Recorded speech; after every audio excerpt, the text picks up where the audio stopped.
Batman v Superman: Dawn of Justice is a 2016 superhero film directed by Zack Snyder. In the aftermath of the battle between Superman and General Zod that left much of Metropolis in ruins, Batman becomes more and more concerned that the Man of Steel is too great a threat to live. He searches for kryptonite to use as a weapon against him. Batman's motivations are poorly justified with bad mathematics, but we will tackle this incarnation of the Dark Knight later. Lex Luthor also wants to kill Superman. His reasons are even more vague and tend to change upon his mood. Luthor manipulates a fight to the death between Batman and Superman. Batman basically wins, but spares Superman's life. Luthor creates Doomsday as a backup plan. Superman, Batman, and Wonder Woman fight Doomsday, and Superman sacrifices himself to save the world.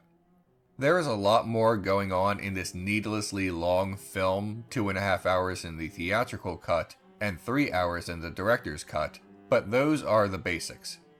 Batman v Superman is a dreary, morose, ugly film, with questionable morality and even more questionable writing.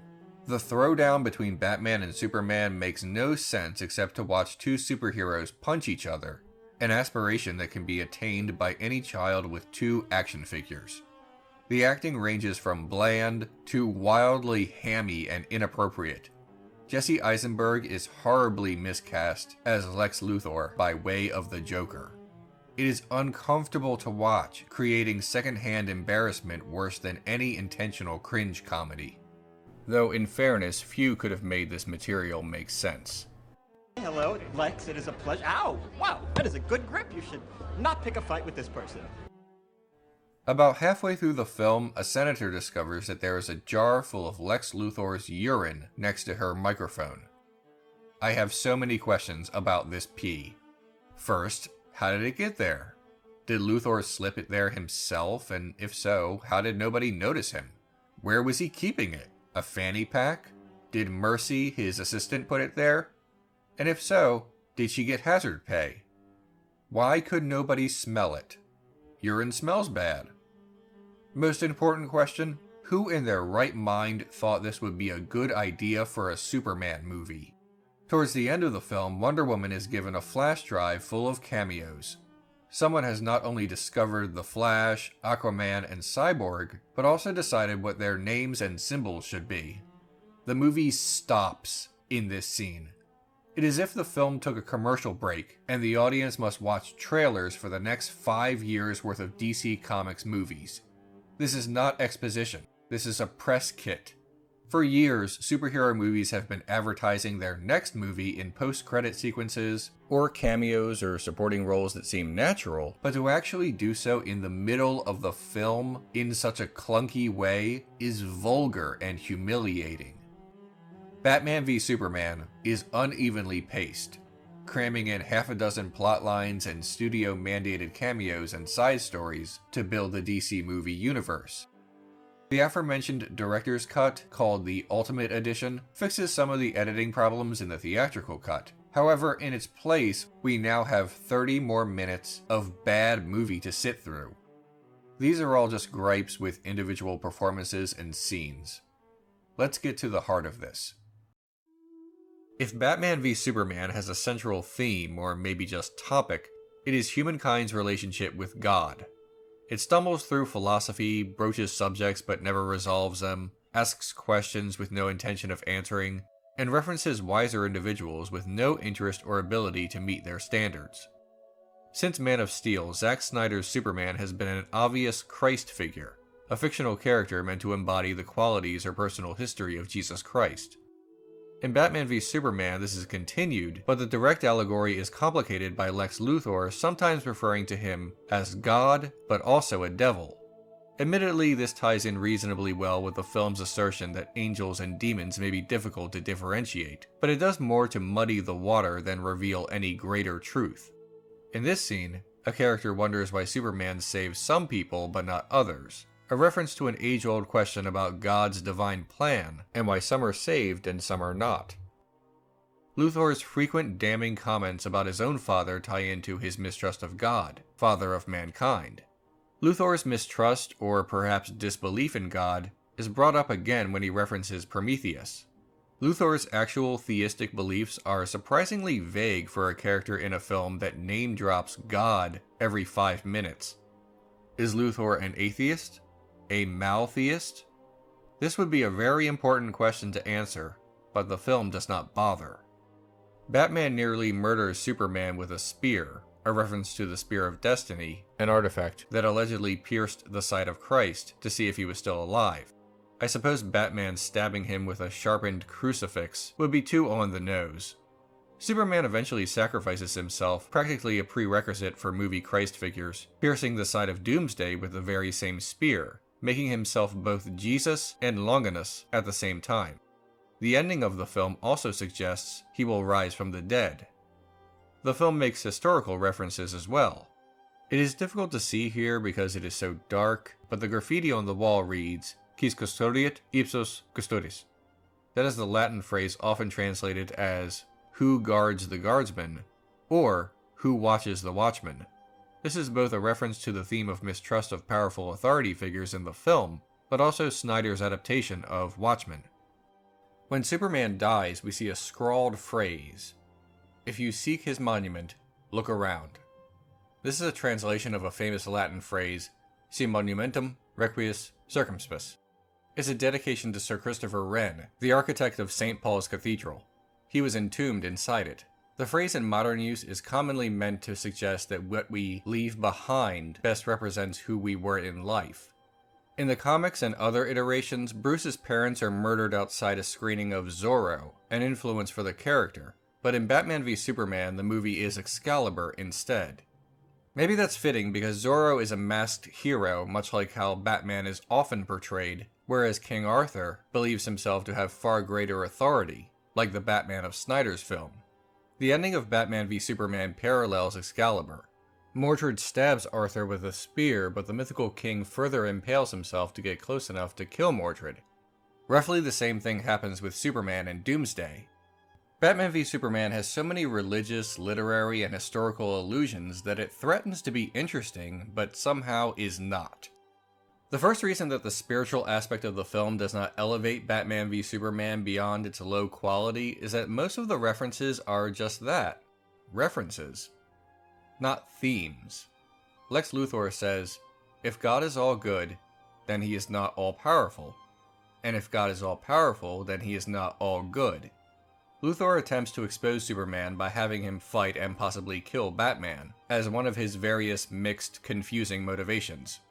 Luthor's quote is the primary argument against omnibenevolence, something brought up in philosophical circles when discussing the problem of evil, trying to answer, if God exists, why do bad things happen? Among theologians and religious scholars, the attempt to discover why God allows evil is called theodicy. I just defined this over the past few sentences, but that is more than the film does, and it has 3 hours. Batman v Superman references important theological topics, but does not actually engage in them. This happens multiple times in the film, but this is the clearest example. The second reason that the spiritual aspect of the film does not work is that it is not woven neatly into the narrative. To give some contrast, in the classic film Alcazar Balthazar, the theological subtext of the film is gently presented through the plot itself, not through sermons. In Batman v Superman, everything just stops whenever the film decides it's time to put on its big boy pants and talk about God. The most overtly religious scenes in the film happen as a series of newscasts in which talking heads rather bluntly tell the audience that maybe Superman is the Messiah. Who knew? It is reminiscent of the Matrix sequels. Action scene, stop. All action heroes sit down to listen to a new computer character's personal philosophy. Literally sit there and listen to his lecture, just like the audience. Batman v Superman, rather than explore its themes deeply or use a light touch, instead attempts another alternative, having Neil deGrasse Tyson explain what we, the audience, are supposed to think about all of this. The third reason the spiritual aspect of Batman v Superman does not work has nothing to do with the religious content at all, and more to do with everything that surrounds it. Years ago, I used to think that the best way to utilize the Christ figure or any other illusion is to make it subtle. The word subtlety ends up being a big part of a film critic's vocabulary. That was my go-to, trying to explain what does and does not work to make a good allegory or message film had to do with the S word. And while I still believe that can be important, I have come to an alternate conclusion recently, and it's because, of all things, Man of Steel and Batman v Superman. When people talk about Superman as a Christ figure in Man of Steel and Batman v Superman, they harp on how blatant and obvious it is, as if that's the film's greatest crime. Heck, I took issue with this as well. We don't accept Superman as the Christ figure in Man of Steel and Batman v Superman, nor do we accept the latter's deluge of other spiritual references. And we cite the lack of subtlety as the primary cause. It's a problem, but certainly not the only one. Ashes and Diamonds, a classic film in which the central figure is given certain Christ qualities, is not always subtle. An upside-down crucifix waves in front of the camera, but Ashes and Diamonds is considered a great film, and it definitely is. But what is the difference? Klaatu, from The Day the Earth Stood Still, takes the human surname Carpenter, and comes from the sky to save humanity. It is not remotely subtle that he is a Christ figure, but people love this aspect of the film as well as the film in general. Subtlety can be an integral part of the message of your film. It absolutely can. There is something almost magical about the point of your movie so finely inserted into the narrative that it appears in your mind and allows you to participate in the narrative. But if a complete lack of subtlety does not hinder the Christ figure aspect of these films, Ashes and Diamonds and The Day the Earth Stood Still and so many others, then why does it feel so awful and awkward when Zack Snyder portrays Superman as a Christ figure? I'm starting to think that the Christ figure working or not working for the audience does not always have to do with the Christ figure himself, and more to do with the rest of the film. If the rest of the film is good, then we can accept the Christ figure as part of it. If the rest of the film is an atrocious, tedious, depressing mess, then we can't. This is not arbitrary, and it is not a case of hating a movie and then deciding this one aspect is also bad.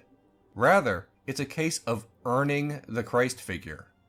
See, when a movie is bad, but pontificates on philosophical themes and throws in Jesus for good measure, then we begin to feel that this film has not earned the Christ figure. People sometimes misuse the word pretentious as meaning fancy pants or highbrow. But pretentious really means affecting greater importance to something that is not. In other words, for our purposes, a dumb film trying and failing to be smart is, by definition, pretentious. A good, clever movie with good, clever ideas is not pretentious, no matter how fancy it may seem, because it has achieved its importance. That's what the word means. A pretentious piece of art, in this case a film, is something that is of poor quality that the artist clearly believes is more significant than it is. The Christ figure and other spiritual references do not work in Snyder's two Superman films, but not only because they lack subtlety. I mean, those films do lack subtlety, but that's not the only reason people make fun of them. The Christ figure in Batman v Superman does not work because the rest of the movie around it is pretty bad. And because of that, it feels unearned. It is genuinely pretentious. A movie with a good message needs to be a good movie first. The Happening has an important message about how we need to be better custodians of our environment, but the movie sucks. It's laughable, and its message, however right it may be, becomes laughable too.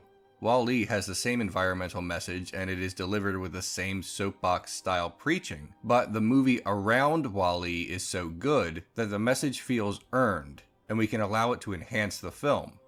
Subtlety is not everything. Mad Max Fury Road is a great film, and it literally writes the core messages and themes of the film on walls.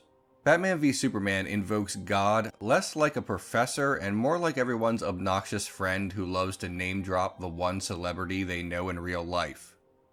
Invoking the name of God might be the most grandiose literary device one can add to their story, but God cannot be a crutch to help a movie stand up. Historically speaking, in order for the Christ figure to work, he must be part of a larger, grander design. I mean, why would Jesus want to show up in a bad movie? Those among us who dismiss Batman v Superman as both overblown and conversely overtly simple point to the scene at the tail end of the titular battle between the two main characters. Batman clearly has won, but immediately before the Dark Knight buries a kryptonite spear into the heart of someone who has never done him any wrong, Superman exclaims that he needs to protect Martha. In this instance, Superman is referring to his mother, but it catches Batman off guard because that was also his mother's name.